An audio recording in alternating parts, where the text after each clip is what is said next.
High, অবসরের কাজে আমি বর্ণালী। আজকে বানাবো গাজরের হালুয়া। কেমন আছেন আপনারা সবাই? আশা করি সবাই খুব ভালো আছেন। আমিও খুব ভালো আছি।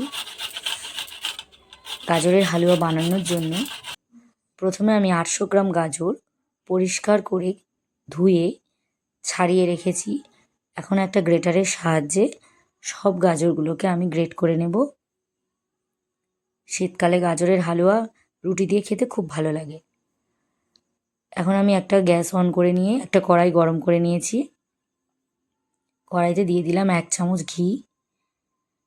ঘিটাকে নেড়ে চেড়ে ভালো করে গলিয়ে নিলাম। এর মধ্যে দিয়ে দিলাম ছোট ছোট করে কুচি করে রাখা কাজু আর কিশমিশ।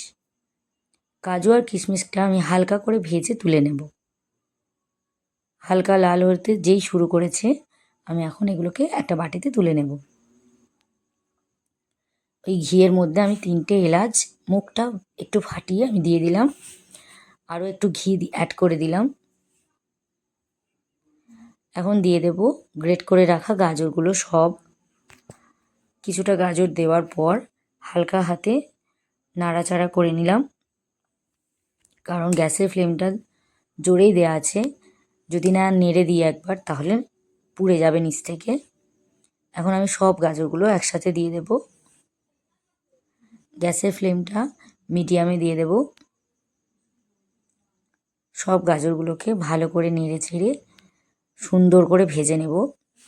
গ্যাসের ফ্লেমটা মিডিয়ামে রাখবো, কারণ যদি লোতে দিয়ে দিই তাহলে গাজর থেকে জল বেরোবে অনেক, আর তাহলে গাজরটা ভালোভাবে ভাজা হবে না। এখন আমি 500 গ্রাম একটা রেড কাউয়ের প্যাকেট একটা বাটিতে দিয়ে দিলাম। দুধটা এখন ফুটতে থাকুক, কিছুক্ষণ সময় দিলাম।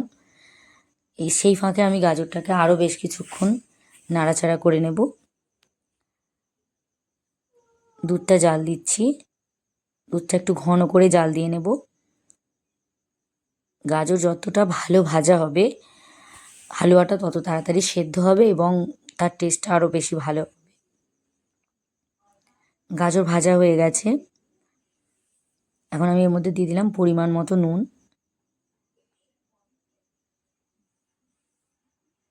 নুন দিয়ে ভালো করে নেড়ে চেড়ে দিলাম।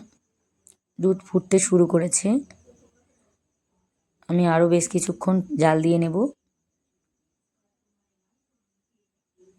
জাল দেওয়া হয়ে গেছে, দুধ ঘন হয়ে এসছে। এখন আমি দুধটা ভাজা গাজরের মধ্যে দিয়ে দেব। সমস্ত দুধটা দেব না, একটু দুধ আমি রেখে দেব। কিছু হালুয়া আমি মানে কাঁচা গাজরের করব, যেটা আমি না ভেজে করব। আমার বাড়িতে যখনই করতে হবে 2 ধরনের করতে হবে, কারণ একজন আছে যে হেলদি খাবার খুব পছন্দ করে। সে ঘি দিয়ে যেহেতু গাজর ভাজা হয়, সে ঘি দিয়ে ভাজা খাবার খাবে না।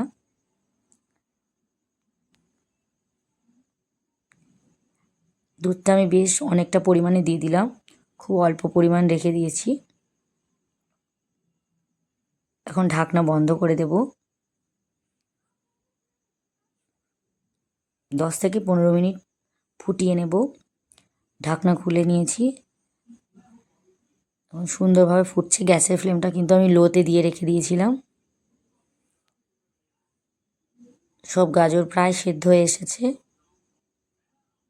কারণ ভাজতে ভাজতে গাজর অর্ধেকটাই নরম হয়ে গিয়েছিল প্রায়। এখন দুধ দেওয়ার পর খুব বেশি সময় লাগে না, গাজর সেদ্ধ হয়ে গেছে প্রায়। ওই জন্য আমি এখন দিয়ে দিলাম কাজু আর কিশমিশ ভেজে রাখা। আবারও হালকা হাতে আস্তে আস্তে নাড়াচাড়া করে নেব। এভাবে ফুটতে থাকবে। ওদিকে আমি কাঁচা গাজরের হালুয়াটা বাটির মধ্যে দুধের মধ্যে দিয়ে করব। অন্য একদিন যদি আপনারা চান আমি ওই রেসিপিটা আবার দেখিয়ে দেব। এখন গাজর সেদ্ধ হয়ে গেছে পুরোটা। এখন আমি দিয়ে দেব সব শেষে গুড়। আপনারা রান্নাটা চিনি দিয়েও করতে পারেন। যেহেতু আমার বাড়িতে গুড় ছিল তাই আমি আজকে গুড় দিয়েই বানাচ্ছি। সাধারণত সবাই চিনি দিয়েই বানায়, কিন্তু গুড় দিয়ে বানালে যে কোনো জিনিসের টেস্ট চিনির রান্নার থেকে গুড়ের রান্নার টেস্ট বেশি ভালো হয়। আমার বাড়িতে যেহেতু ছিল এক্সট্রা গুড়, পিঠে হয়েছিল একদিন, গুড়টা ছিল তাই গুড়টা দিয়েই করে নিলাম। সমস্ত গুড়টা ভালো করে নেড়ে চেড়ে গলিয়ে নেব। তৈরি গাজরের হালুয়া। লোভনীয় স্বাদের এই রেসিপিটি আপনারাও বাড়িতে ট্রাই করবেন, আর কেমন হলো আমাকে জানাতে ভুলবেন না। ভিডিওটি ভালো লাগলে লাইক, কমেন্ট, শেয়ার করবেন। চ্যানেলটি সাবস্ক্রাইব করে পাশে থাকবেন।